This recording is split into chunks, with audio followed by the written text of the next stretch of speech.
اللہ جو لوگوں کے لیے اپنی رحمت کا دروازہ کھول دے تو کوئی اس کو بند کرنے والا نہیں، اور جو بند کر دے تو اس کے بعد کوئی اس کو کھولنے والا نہیں، اور وہ غالب ہے، حکمت والا ہے۔ لوگو، اللہ کے جو تم پر احسانات ہیں ان کو یاد کرو۔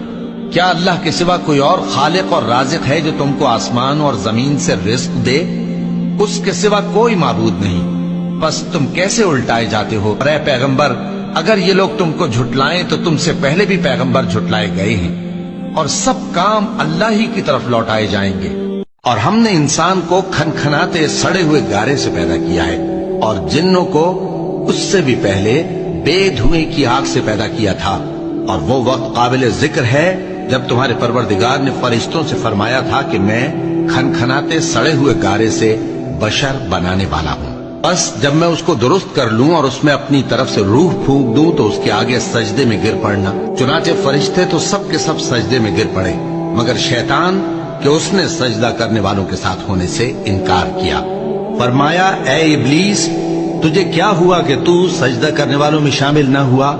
اس نے کہا، میں ایسا نہیں ہوں کہ انسان کو جس کو تو نے کھنکھناتے سڑے ہوئے گارے سے بنایا ہے سجدہ کروں۔ فرمایا، یہاں سے نکل جا کہ اب تو مردود ہے اور تجھ پر قیامت کے دن تک لعنت برسے گی۔